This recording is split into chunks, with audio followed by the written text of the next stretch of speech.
Could Alexander the Great lead the 0-16 Browns to the playoffs?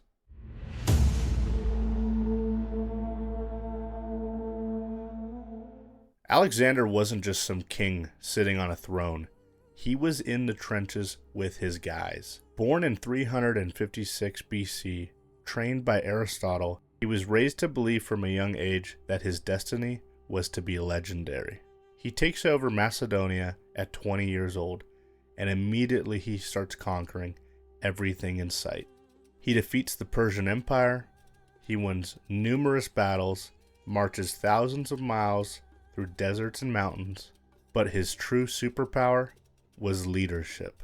When his troops mutinied in 324 BC, he gave one of the most famous speeches of all time, the Opus speech. He basically told them, "You're not just soldiers, you guys are legends. You've already done the impossible," and instead of collapsing, they doubled down and followed him again. That's not just strategy, that's true leadership. In 2017, the Cleveland Browns went 0-16, and the year before, they went 1-15. They weren't talentless though, they were just broken. They had a rookie QB carousel, zero confidence, coaching chaos. The fan base was in witness protection. They may have lost every game. Don't sleep on this team, however.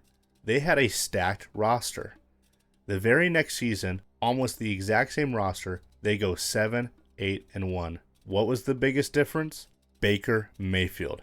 He walks in with swagger, belief, attitude, and suddenly Cleveland looks like an actual football team. I love Baker Mayfield, but now imagine that Alexander the Great walks into the same locker room. Baker changed the culture, but Alexander changes reality. He's delivering an opus speech at every half. He's telling linemen their shield walls. He's telling Myles Garrett that he's a siege weapon. And suddenly dudes who are playing scared start playing like real conquerors. And we gotta be real. The AFC North in 2017 was not Persia. The Browns didn't need perfection. All they needed was belief. And if Baker's leadership turned 0-16 energy into 7-8-1, Alexander turns that same roster into a team that actually expects to make the playoffs. So could Alexander the Great lead the 0-16 Browns to the playoffs? Yes. They would have gone from winless to at least a wild card. For Alexander, there was no rebuilds, only conquests.